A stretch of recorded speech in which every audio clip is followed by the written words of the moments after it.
Christ, it's so cold in here.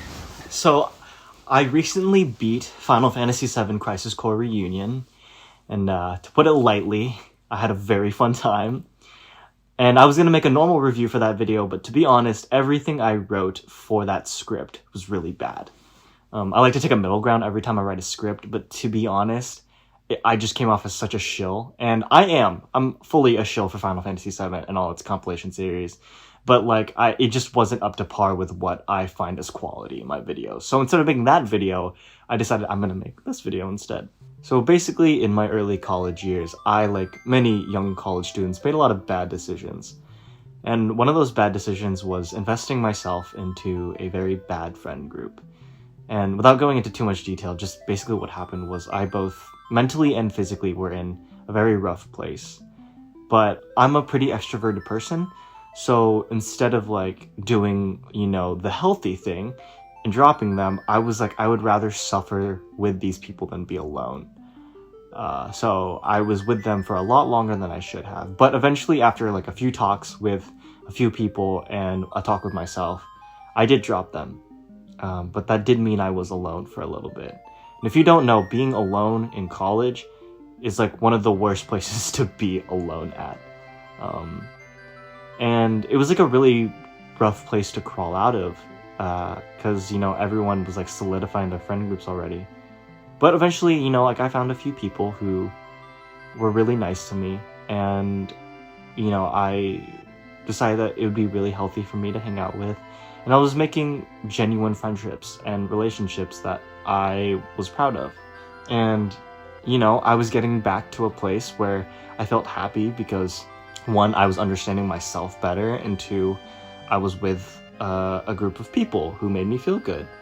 And, right as I was developing those friendships and those relationships, March 12th, 2020 rolled around. And I remember that day so vividly. I was literally in a class with all of my friends. And our professor comes in and he's like, so all classes have been suspended indefinitely. And I remember sitting there being like, no, they didn't. Or at least, we'll be back in, a week. We're gonna do online classes for, maybe a few days, and then we'll be back. But then the severity of it kind of hit immediately when, as I was walking back to my dorm, I immediately got an email saying that we needed to move out in 3 days. And I was like, shit. And next thing I knew, I had barely had any time to say goodbye to my friends. And, next thing I knew, I was home. I think a lot of us can attest that pandemic loneliness was a lot harder than anything else, because it was more than just being alone. It was being cooped up. There was no way out. And, while I had these friends and we were texting for a little bit, I think, the pandemic got to all of us, and we went from texting, every day to every other day to once a week to maybe 2 or 3 times a month checking on each other. And once again, I was alone. But this time it was so much worse than anything I had ever been in. And, I was desperate. I wanted anything to get out of there. And I was trying to push myself creatively. I was trying to do some writing. I was, doing those TikTok trends. I was doing the whipped coffee, and I did that Adult Swim trend that everyone was doing that summer. And, but nothing was working. Nothing kind of really did it for me. At the end of the day, I went to bed just really sad and basically depressed because of the state of everything. Eventually, I remembered, because of an ad on ESPN, a little game called Final Fantasy VII Remake was coming out. I've always been a big Kingdom Hearts fan, and I played Crisis Core way back on the PSP, but that was the only thing that I knew about Final Fantasy. And if you know anything about Kingdom Hearts and Final Fantasy, Kingdom Hearts is not a good representation of what Final Fantasy characters are. But I just needed anything. So I downloaded the demo, which I learned was out, and as soon as that opening cutscene played, I was hooked. I was just amazed at how beautiful those CGI cutscenes were. I've watched Advent Children, but this was Advent Children on crack. It was amazing. And then I'll never forget, like, the way it goes from Aerith's face and it just pans out and it just doesn't stop going, and it eventually goes out to that massive wide shot of all of Midgar.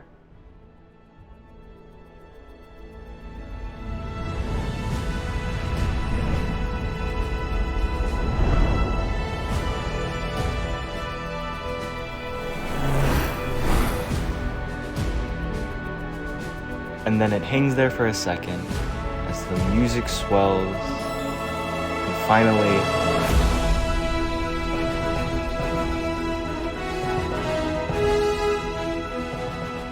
and I was like, damn it, that is the coolest thing I've ever seen. And it kept going, you know, like it kept going into this point where which I didn't realize at the time, it goes from CGI to in-game cutscene to gameplay fully seamlessly. You know, you're like Cloud and you're just cutting guys up with the Buster Sword, and I just couldn't stop playing it. I was amazed. I played through that demo like 2 or 3 times. I loved it so much. I didn't realize this, but like for the first time since the pandemic started, I felt truly distracted from everything. And you know, and I wanted more. I was so desperate for more. So I pre-ordered the game. And I waited that agonizing 1 month. You know, just as I played it with the demo, I was immediately hooked. And then it goes out of Chapter 1 after what the demo shows you. And you walk out of the train into Sector 7. And you slowly walk under the sign that says Sector 7. And it pulls out. And I'll never forget that moment when it just cuts to little shots of people living their lives around Sector 7.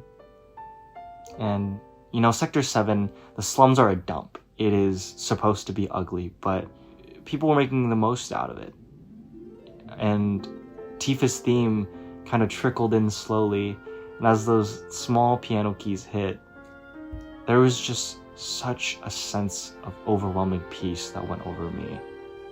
And I just sat there. I didn't even move Cloud for a while, just listening to the music, and on the left side, you could hear the reporters talking about what happened at the reactor, and the world just felt so alive, and most of all, like, it made you feel like you were a part of it. And in that moment, it just became more than a distraction. I was obsessed with it, and it was all I thought about. Every time that I was just sitting in front of my screen playing that game, I was so happy. You know, and that was just the beginning of Chapter 2. Of course, I had to continue the game. So, of course, I had to meet Tifa, which was amazing. I met everyone else. I met Marlene, and I went on that really cool side quest thing with Jessie, which is such good character building. And then we went to the other reactor. It goes poorly. And then, you know, I got to fall into Aerith's church for the 3rd time. And I got to do all of the Sector 8 stuff with her. And then it just gets more insane because suddenly you're at Wall Market and Cloud is getting a hand job. But it doesn't stop there. After Cloud gets a hand job, he goes cross-dressing. And it's amazing. And then you get to the scene with Don Corneo. And, oh, he's such a gross little gremlin. But you're like, this is the coolest thing I've ever played. Like, we don't make zany things like that anymore. I wish we had more zany little fun quirks and fun set pieces in video games. And, you know, I just loved all of it. And even the emotional bits, too. Watching Jessie and Biggs die, that was, like, heart-wrenching. I genuinely was so distressed by what happened at the Pillar. It's just, this world captivated me so clearly, and it didn't let me go. Even after I finished the game, even after I beat Sephiroth, even after it says the unexpected journey will continue, I couldn't stop thinking about it. And I still have yet to stop thinking about it. Because for the first time in a long time, I felt like this was a journey that I could not wait to go on. It was something so fresh and new, and in a world that I couldn't help but just falling in love with. And it truly got me out of that darkest time. Because, like, not only, like, did it add just this sense of something to look forward to. The game is literally about finding hope and courage amongst so much loss. Something like that coming out during a time like that is so important. During that time, I remember like Twitter would not shut up about it. It was so much fun. Like, people were posting memes of Aerith with the chair and sharing their feelings about, their theories about where the series is going. And it felt like a sense of community because of this game had emerged, despite all of us being essentially closed off to the rest of the world. I cannot possibly thank everyone who worked on that game, because it gave me a sense of courage to push through everything that was going on. If you worked on Final Fantasy VII or Crisis Core or any of the future installments and you happen to see this video, thank you, because I truly believe that I wouldn't be the same person I am today if I didn't encounter that game when I did. And I know a lot of people give shit to Final Fantasy VII Remake because of how delayed it was, but personally, there was no better time for it to come out than when it did. If you've ever been on the fence about playing this game, especially because I believe it's on sale on Steam right now, I implore you to play it. And if you want to play the new Crisis Core, please play it. Zack Fair is one of my favorite characters of all time. He's so special to me. That nostalgia factor always hits. And just allow yourself to dive into its story and allow its characters to tell you something really amazing, because it will reward you for it. So please play this game, and to everyone who worked on it, thank you, because you saved me from the pandemic. If you've made it this far in the video, thank you so much for watching. I know this is a different vibe than what I usually do, but I kind of like the energy of me in bed, so I might make more videos like this. Also, if you are here for Resident Evil content, do not worry. My next video is a Resident Evil video, so look forward to that. But until then, please like, comment, and subscribe. Hit that notification bell, and I'll see you guys next time.